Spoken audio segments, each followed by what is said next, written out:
हम नित्य हवन करते थे और अपनी आजीविका के लिए बच्चों को कोचिंग पढ़ाते थे। कोचिंग में 11 और 12 कक्षा 11 और कक्षा 12 के बच्चों को फिजिक्स और मैथ पढ़ाते थे हम। और हमारी पत्नी भी इस कार्य में हमारी सहयोगी थी, तो वो केमिस्ट्री और फिजिक्स पढ़ाती थी। हमारे पिताजी मैथ के प्रवक्ता थे। तो इस प्रकार से हम अपनी आजीविका को अपनी पत्नी के साथ कोचिंग बना लिए थे मिल करके, और उसी से हमारी आजीविका घर गृहस्थी चला करती थी। और साथ में गायत्री मंत्र का जप, गायत्री मंत्र का लेखन और नित्य हवन, यह सब चला करता था। और इन सब चीज़ों का यह प्रभाव हुआ कि हम बच्चों को जब पढ़ाने के लिए ब्लैक बोर्ड पर, वाइट बोर्ड था, मार्कर से लिखते थे, तो वाइट बोर्ड पर जब मार्कर से लिखते तो सबसे पहले जो है गायत्री मंत्र लिखते थे। और बच्चों को अगर हम कोई सवाल दे दिए लगाने के लिए और हमको 5 मिनट का भी फुर्सत मिला, तो हम एक रजिस्टर रखे हुए थे, तो उस पर गायत्री मंत्र लिखते रहते थे। और इसका यह प्रभाव पड़ा कि हमारे यहाँ जितने भी बच्चे हमसे पढ़ने के लिए आते थे, तो वह सारे बच्चे भी गायत्री मंत्र लिखना शुरू कर दिए। अपने अपने घर पर जब वो जाते तो गायत्री मंत्र लिखते। और हमारे यहाँ क्या था कि हमारे यहाँ नियम था कि डेट, आज का डेट डालना हम डालते थे और गायत्री मंत्र लिखते थे वाइट बोर्ड पे। तो बच्चे भी यही काम करते थे, बच्चे भी डेट डालते थे और गायत्री मंत्र लिखते थे। तो हमारे यहाँ रोज़ समाचार पत्र आया करता था। तो समाचार पत्र में हम देखते थे कि फलानी जगह कोई आत्महत्या कर लिया, एक्सीडेंट हो गया, बिजली से मौत हो गई, इस प्रकार से। तो एक एक इलाके का हम रोज़ सुनते थे। और संजोग से उस इलाके से 2-3 बच्चे हमारे पास पढ़ने के लिए आते थे। हमारे घर से यद्यपि वो जगह 20 किलोमीटर दूर था, और 20 किलोमीटर दूर से ही बच्चे हमारे यहाँ पढ़ने आते थे। तो रोज़ रोज़ जब हम देखते कि ये इतनी अकाल मौत जो है उस एरिया में हो रही है, और उस एरिया के बच्चे भी आते थे, तो बच्चों से हम चर्चा करते थे कि भाई तुम्हारी एरिया में इतने लोग क्यों अकाल मौत जो है मर रहे हैं। और एक विशेष जगह पे, एक विशेष क्षेत्र में, एक विशेष गांव में अगर एक तरह की प्रक्रिया लगातार हो रही है, तो इसका मतलब है कि वहाँ पे निगेटिव एनर्जी बहुत ज़्यादा बन गई है। तो चूँकि बच्चे आते थे तो बच्चों से इस तरह की बातें जो है हुआ करती थी। तो हम उनसे पूछे कि भाई तुम लोग कुछ विचार नहीं करते हो कि लोगों के दिमाग में इस तरह के खुराफात, इस तरह के विचार क्यों आते हैं कि वो आत्महत्या की तरफ बढ़ रहे हैं। एक्सीडेंट हो रहा है, बिजली मार रहा है, ज़्यादातर आत्महत्या, जहर खा के आत्महत्या, फांसी लगा करके आत्महत्या, ये नहीं होना चाहिए। अकाल मौतें जो है ठीक नहीं है, वो भी एक जगह पे। इसका मतलब ये है कि निगेटिव एनर्जी बहुत ज़्यादा। तो बच्चों से इस तरह की बातें हुआ करती थी, बच्चे भी हमारी बातों को सुना करते थे। तो एक लड़का लड़का था, उसका नाम था राजेश। हम कहे राजेश ऐसा करते हैं, तुम्हारे गांव पर हवन करवाते हैं और 9 कुंड का हवन करवाते हैं। तो वो भी ठीक है गुरुजी, ठीक है गुरुजी। हम कहे ऐसा करो, तुम सारी व्यवस्था कर लेना और पूरे गांव के लोगों को आमंत्रित कर लेना। तो हम आते हैं और वहाँ पे हवन करते हैं। और हवन हम लोग इस उद्देश्य से करेंगे कि ये जो अखबार में रोज़ रोज़ जो छप रहा है, ये मौत वो मौत, तो कम से कम ये चीज़ें बंद होनी चाहिए, नहीं होनी चाहिए। तो एक प्रयोग करते हैं हम लोग, देखते हैं कि क्या होता है। एक दिन निर्धारित हुआ और उस निर्धारित दिन पर हम राजेश के गांव पहुँचे। और राजेश जो है पूरा एकदम गाय के गोबर से अपने द्वार को, दरवाजे को, जो जो एक बड़ी सी भूमि थी, उसको जो है गाय के गोबर से पूरा एकदम साफ़ सुथरा कर दिया था। और माइक लगा दिया था। और सब कुछ मतलब अरेंज कर दिया था, हवन सामग्री, लकड़ियाँ, नारियल, फूल, हवन के लिए जिन जिन चीज़ों की ज़रूरत होती है वो सारे वो अरेंज कर दिया था। और हमारे बैठने के लिए व्यासपीठ सब कुछ वो बना दिया था। और इस प्रकार से हम पहुँचे और गांव के लगभग 100-150 लोग वहाँ पर इकट्ठा हुए और हवन का क्रम प्रारंभ हुआ। तो हवन मतलब कर्मकांड। कर्मकांडों को जीवन में, कर्मकांड जो भी हैं उनको जीवन में उतारना पड़ता है। जैसे मान लीजिए कि एक कर्मकांड है, ओम अपवित्र पवित्रो वा सर्वावस्थां गतो अपि वा यः स्मरेत पुंडरीकाक्षं सह वा याभ्यंतरः शुचि। ये पवित्रता का मंत्र है। मतलब हमको हवन करना है तो सबसे पहले खुद को पवित्र बनाना है। तो पवित्रता के लिए हम लोग नहा धो करके बैठते हैं। और नहाने धोने के बाद भी जब पूजा वाली जगह पे बैठते हैं, हवन वाली जगह बैठते हैं, तो फिर से हाथ हथेली में जल लेकर के और उसका अपने शरीर पे यह मंत्र पढ़ते हुए छिड़काव करते हैं। तो इसका एक भाव भी है। भाव ये है कि भगवान तभी शरीर में उतरते हैं, अंतरात्मा में उतरते हैं, जब जब हम शुद्ध होते हैं, साफ पाक होते हैं, अच्छे होते हैं, तभी भगवान की कृपा भी जो है वो मिलना शुरू होती है। अब जैसे देखिए कि मान लीजिए गर्मी से एकदम तपी हुई है धरती, और जब बारिश की बूंदें जो है धरती पर पड़ती हैं तो पता चल जाता है, उसकी खुशबू जो है बदल जाती है, सोंधी सोंधी खुशबू आने लगती है। और जो है उस बारिश के बूंदों से जो सूखी हुई बेजान जो धरती होती है वो हरी भरी होने लगती है। तो इसी तरह से ये भाव है कि पवित्रता के लिए हमको यही भाव करना है कि अगर हम निष्ठुर हैं, अलग तरह का गलत व्यक्तित्व है, तो पवित्रता से वो श्रेष्ठ चीज़ जो है दिखनी चाहिए। तो ये पवित्रता का भाव है। तो यही सब समझाते हुए वहाँ पर हवन का क्रम शुरू हुआ। और हम लोगों को उद्देश्य भी बताया कि आप सब लोगों को यहाँ पर श्रेष्ठ विचार करना है, क्योंकि अगल बगल बहुत ज़्यादा निगेटिव एनर्जी हो गई है। लोगों के दिमाग में जो गलत गलत विचार आ रहे हैं, और एक ही तरह के गलत गलत विचार जो है इतने एक्टिव हो गए हैं, सक्रिय हो गए हैं कि व्यक्ति जो है बहुत लगातार एक ही तरह के विचार, गलत विचार, दुखी विचार कर रहा है। और जिसका कारण ये है कि वो फांसी के फंदे पर आग में जहर से अपने जीवन लीला को जो समाप्त कर रहा है। तो विचार ही तो है, विचार ही है जो हमसे अच्छा करवाते हैं, और विचार ही है जो हमसे गलत करवाते हैं। तो हम ये 150 लोग मिल करके और एक साथ यहाँ पर श्रेष्ठ विचार करेंगे। और हम लोगों की कोशिश ये होगी कि जो यहाँ पे आत्महत्या हो रहा है जहर खा के और बिजली पकड़ के और फांसी पे लटक के आग में, ये चीज़ें कम से कम बंद होनी चाहिए। उन लोगों के मन में श्रेष्ठ विचार आने चाहिए। और अखबार में ऐसे ऐसे निकलता है तो ये चीज़ें नहीं होनी चाहिए। सभी लोग ठीक है ऐसे वैसे करने लगे अपना जो है।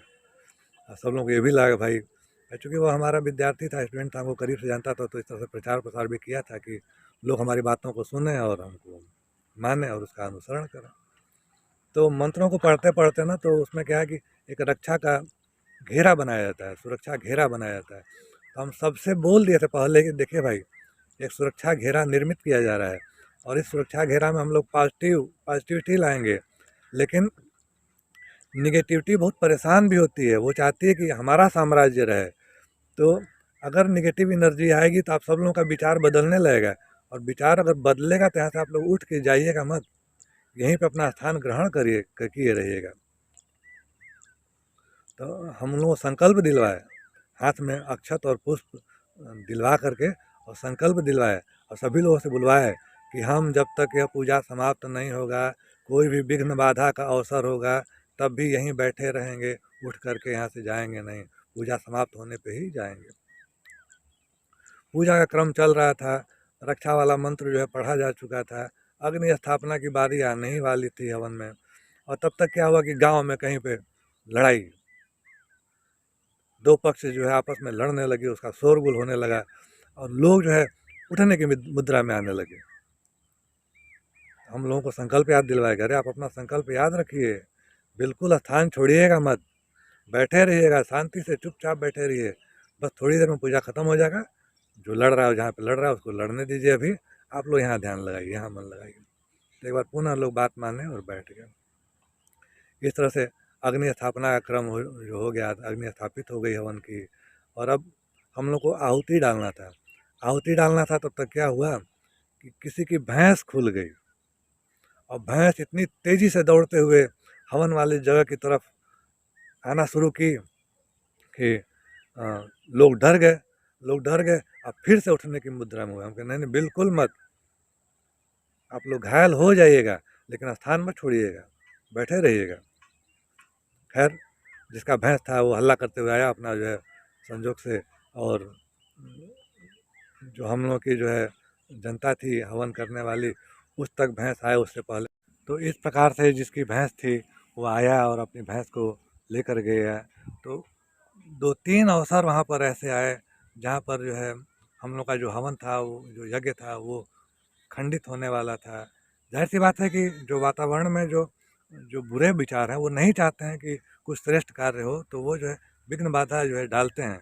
लेकिन अगर आदमी संकल्पित हो जाए, लोगों का समूह संकल्पित हो जाए, तो उससे जो निगेटिव विचार हैं, गलत जो विचार हैं, निगेटिव जो एनर्जी है, उसको वो परास्त कर सकता है, हरा सकता है।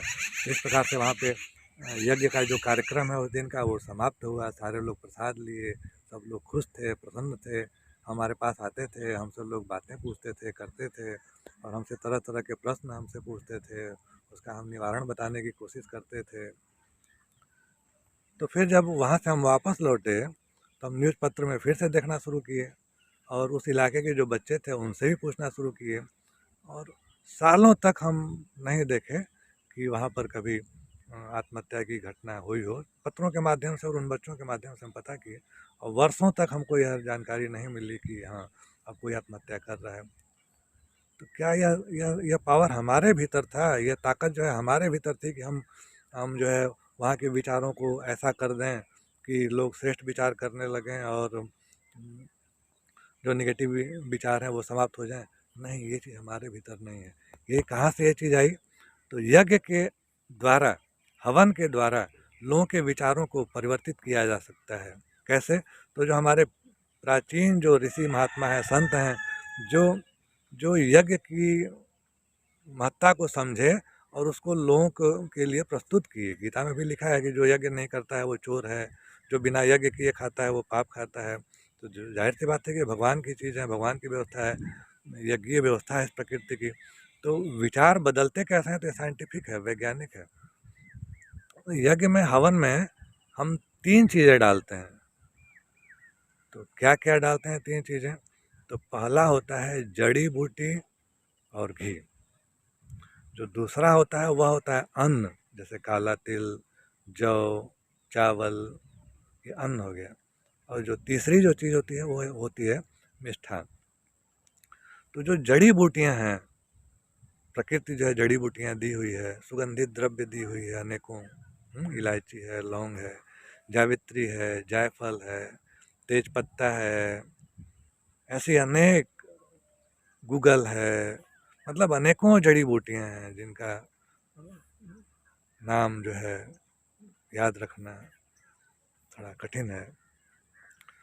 तो ये जड़ी बूटी हो गया, देसी गाय का घी हो गया, और इसमें जो है, तो ये जो जड़ी बूटी जब जलता है, और वो भी किसी मंत्र के साथ, गायत्री मंत्र के साथ, महामृत्युंजय मंत्र के साथ, जैसे गायत्री मंत्र में है ना कि गायत्री मंत्र को हिंदी में क्या कहते हैं? उस प्राण स्वरूप, दुख नाशक, सुख स्वरूप, श्रेष्ठ, तेजस्वी परमात्मा को हम अपने अंतःकरण में धारण करें, वह परमात्मा हमारी बुद्धि को सन्मार्ग में प्रेरित करें। तो सन्मार्ग में, अच्छे मार्ग पर, तो जब जब सैकड़ों लोग एक साथ बैठ करके और इस तरह की विचार करेंगे, तो उन मंत्रों के द्वारा इस विचार में इतनी पावर आ जाती है कि व्यक्ति के स्वयं तो विचार बदलते ही बदलते हैं, वो दूसरों के भी विचारों को, एक वातावरण के विचार को प्रभावित कर सकता है यज्ञ के द्वारा जो है। तो इस प्रकार से जड़ी बूटी के माध्यम से, यज्ञ के माध्यम से, हवन के माध्यम से विचारों को बदला जाता है। हवन करने वाले का स्वयं का तो विचार जो है श्रेष्ठ हो ही जाता है, दूसरों के भी विचारों को प्रभावित करता है जड़ी बूटी के माध्यम से और मंत्रों के माध्यम से। दूसरा जो होता है वो अन्न होता है। अन्न, हवन सामग्री में अन्न भी मिलाया जाता है। अन्न से क्या होता है? तो बादल बनता है, बादल में जान होती है। आजकल क्या है कि फैक्ट्रियों के धुएं से, कल कारखाने के धुएं से, पेट्रोल के धुएं से, और अनेक तरह के जो पॉलीथीन है उसको जलाने से, टायर ट्यूब जलाने से वातावरण में जो है इस तरह के जो धुएँ जा रहे हैं, उससे जो बारिश हो रही है, तो उससे एसिड रेन, अम्लीय वर्षा, एसिड रेन की बारिश होती है, जिससे घर खराब होता है, पौधे जल जाते हैं, छोटे-छोटे नन्हे-मुन्ने कोमल-कोमल जो पौधे होते हैं वो खराब हो जाते हैं। और हवन से क्या होता है, हवन से इनको ऊर्जा मिलती है, पौधों को, बारिश के द्वारा, पेड़-पौधों को, हम लोगों को, सबको। इसीलिए अन्न जलाया जाता है, अन्न की आहुति दी जाती है। और तीसरे नंबर पे जो है मिष्ठान। जितने वायरस जनित रोग हैं, जितने भी वायरस, सूक्ष्म वायरस से होने वाले जो रोग हैं, उनसे सुरक्षा मिलती है, प्राण शक्ति बढ़ती है अंदर। दवाई आप खाएंगे तो दवाइयाँ जो है फ़ायदा करने लगेंगी शरीर को, शरीर एनर्जेटिक बनता है। इस प्रकार से हवन में 3 चीज़ें डलती हैं, पड़ती हैं। तो हम यह महसूस किए कि नित्य हवन करने से हमारा स्वयं का विचार श्रेष्ठ हो रहा है, और हम सामर्थ्य हो पा रहे हैं कि हम लोगों के भी विचारों को परिवर्तित कर सकें, जड़ी बूटी के माध्यम से, हवन के माध्यम से। और इस प्रकार से लगभग 24 साल हो गए हैं हमको हवन करते हुए। अपने पिताजी के माध्यम से जो यज्ञ का क्रम प्रारंभ हुआ, वो और नियमित तो हम 2005 से बिल्कुल नियमित हो गए हैं, और हवन से जुड़े हुए, हवन करते हुए 24 साल हो चुके हैं। और 2005 से लगातार हवन हो रहा है। और अभी तो हमारा जो हवन है वो अखंड हवन का रूप ले चुका है। अखंड अग्नि हम स्थापित कर दिए हैं, और यह अग्नि रोज़ जलती रहती है। तो आप इस वीडियो को देखें, पसंद किए, इसके लिए आपको बहुत बहुत आभार। पुनः मिलते हैं अगले वीडियो में, तब तक के लिए प्रणाम।